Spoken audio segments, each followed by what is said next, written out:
Hey, good morning, everybody. Matt Modi here with OddsJam, here to give you some DFS plays for today. So we're looking at PrizePicks, we're looking at Underdog Fantasy, and we're coming up with some best DFS plays for today, Wednesday, February 1st. A couple things to note starting off. Number one, of course, I find all these plays using OddsJam, using the positive expected value page. There are also some other tools you can use from OddsJam to find good good DFS plays. The cool part is you can literally filter it. So I have filtered specifically for PrizePicks and Underdog. I also have it filtered specifically on the other tool as well that we will get into. Right off the bat, I get a ton of questions about like, hey, you posted this good player prop on like FanDuel, DraftKings, whatever. Is it also good on PrizePicks or Underdog? And the answer more often than not is actually no. It's actually not necessarily if it's a good bet, actual bet, doesn't necessarily mean it's good on PrizePicks or Underdog. And I'll explain exactly why. It's all because of how the payouts work on these DFS platforms. When you're sports betting, the goal of a sports bettor is you want to make sure that you are finding value. Now, you could find a play that's plus 200, and it could be really, really good value if every other play is at like plus 150, or excuse me, every other sports book has that play at like plus 150 or something like that. That's totally not the case with PrizePicks or Underdog. The reason why is, as I mentioned, how the payouts work. So like kind of a beginner friendly thing, the way PrizePicks Underdog work, they're essentially player prop parlays. You pick 2, 3, 4, 5, 6 player props. You combine them all together. The more plays you add, the higher the payout is. Also, obviously, the higher the risk. The very, very key difference with PrizePicks and Underdog is that per number of legs, so every 2 leg, every 3 leg, every 4 leg, whatever, the payouts are the exact same no matter what individual player props you add. So for every single 2-leg entry on PrizePicks, you're going to double your money in terms of profit, no matter what plays you add. So instead of trying to find value across the entire betting landscape with actual sports betting, with PrizePicks and Underdog, you're trying to find player props that legitimately just have a high probability of hitting. That's all you're looking for. What player props are likely to hit? And I know that sounds kind of obvious, but I don't mean like, oh, I think Steph Curry is going to go off. I think Giannis is going to go off, so I'm going to put him into my PrizePicks play. No, I mean, let the actual sports books themselves that price plays individually, right? DraftKings, FanDuel, BetMGM, they're going to have different prices for each individual player prop based on how likely they think he is to go over or under.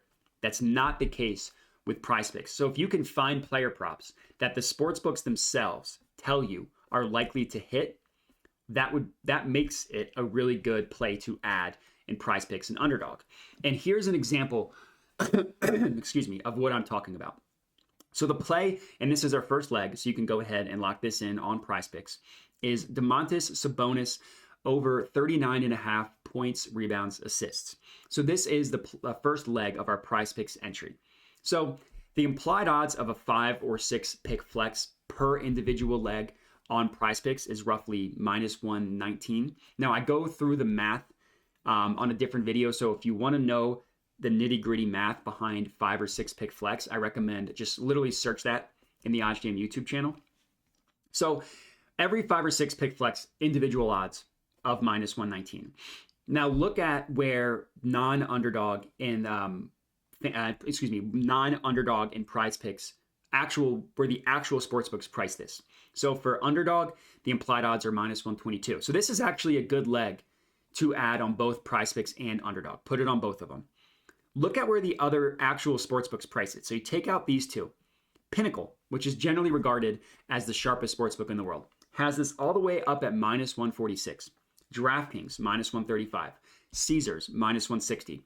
BetMGM is the only one that's kind of close at minus 125. But all of these sportsbooks think that Domantas Sabonis is incredibly likely to go over 39.5 points, rebounds, assists. So they're making him a lot more expensive to buy that over, right? I'd have to risk $146 to profit $100 on Pinnacle. That's how likely they think Sabonis is to go over. Because we're using PrizePicks, We are not paying for any of that juice.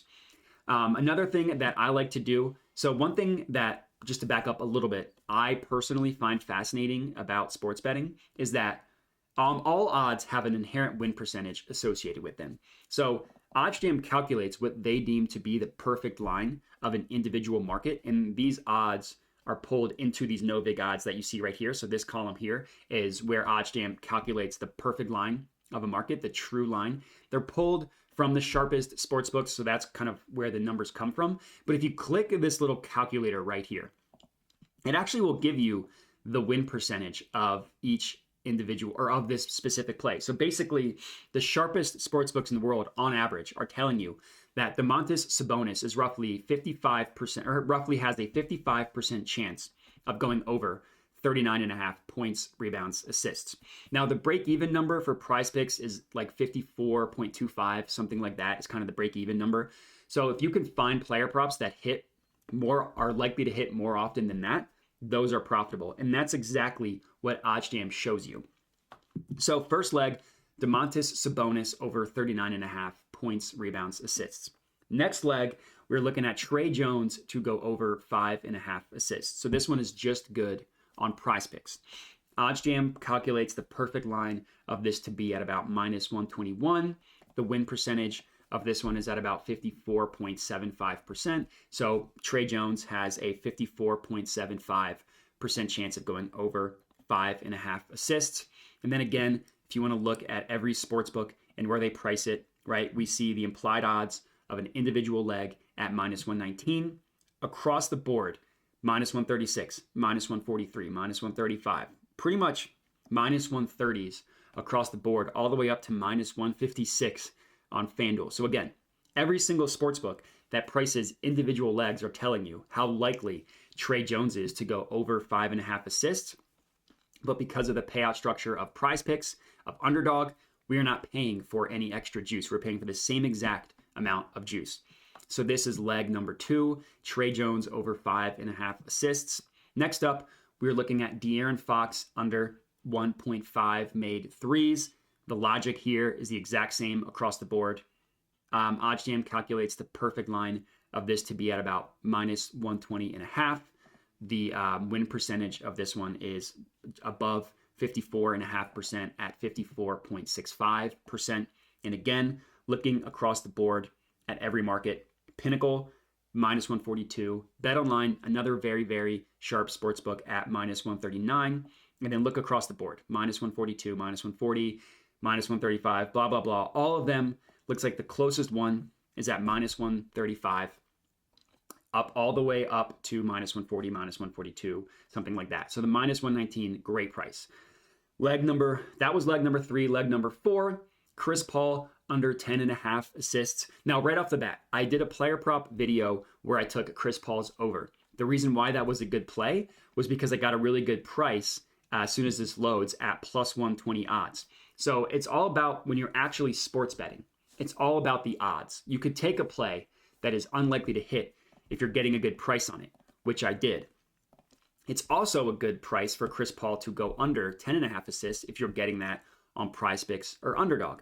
Implied odds of this one are at about minus 119.5, win percentage of roughly 54.5%. And comparing across the board, we know the implied odds are at minus 119. We see BetOnline at minus 135, and the closest book is at minus 130. So we're still getting a really, really good price because we're using PrizePicks. That was leg number 4.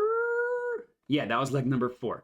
Leg number 5, and I think I have 2 more, so I have 6 total from the positive EV page, is Trey Jones under 0.5 made threes, so basically doesn't make a 3. Applied odds are at minus 119 on PrizePicks. OddsJam perfect line rounds up to minus 120. Win percentage of roughly 54.5%. And looking across the board, I mean, you just see how likely the sportsbooks price the odds for this play. Minus 143 on Pinnacle, minus 139 on BetOnline. Every other book between minus 135 and minus 143. Really good price. Play number 6, Jeremy Sochan over 2.5 assists. Win percentage of this one, roughly 54.4. PrizePicks, minus 119. Again, look across the board. I don't need to I don't need to just keep going into it because you guys already know, but this Jeremy Sochan, it's a really good play. So that's using the positive expected value page for this one. Now I know that there's a weird thing with like using the same player in multiple or in the same entry, something like that with PrizePicks. So to give you guys more plays to kind of mix and match, you could use the low holds page. So low holds is a way in which you can kind of, it's the main use of it is to take advantage of like promos and stuff and stuff like that. But you can also use it to find profitable plays if you just filter specifically for PrizePicks, which is what I did here. So the way it does is if you use the low holds page and you use and you filter specifically for PrizePicks, it'll give you plays where you're getting the best odds, best offered on PrizePicks at -119. So look at this PrizePicks play and compare it to every other book. This would also be really good on Underdog. So William Nylander to go under 3.5 shots on goal is a really good play on both Underdog and PrizePicks. It's because just look at where every other book prices it. -135 on Pinnacle, -137 on BetOnline, up all the way to -155 on BetRivers, and majority between -135 and -140. So using the low holds page is another really, really good way to find plays. So this is another PrizePicks one, another one on Underdog. And I can go through and just kind of show you what I am looking for. Same thing here with Tatum, over 4.5 assists. I took his under because it was a good price on regular sports bet. It's also good taking it on his over on PrizePicks, right? PrizePicks, Underdog, have their implied odds of -119 and -122. And just look at every other book. Pinnacle at -130. BetOnline at -135, DraftKings at -130, pretty much across the board, really, really good plays. So I think that was 8 plays on PrizePicks, 3 plays on Underdog, and there's still a ton more. I can keep going through and showing you more and more plays. Like if you want to do another hockey one, this one's just PrizePicks. Martin Necas to go over 2.5 shots on goal is another good one on PrizePicks, giving you guys, 9 or 10 specifically on PrizePicks. So hopefully you guys are able to lock in some of these entries in tail. And I definitely recommend checking out OddsJam, checking out the EV page, the low holds page, everything that OddsJam has to offer to find profitable DFS plays. And that's it. So appreciate everybody watching and have a good one.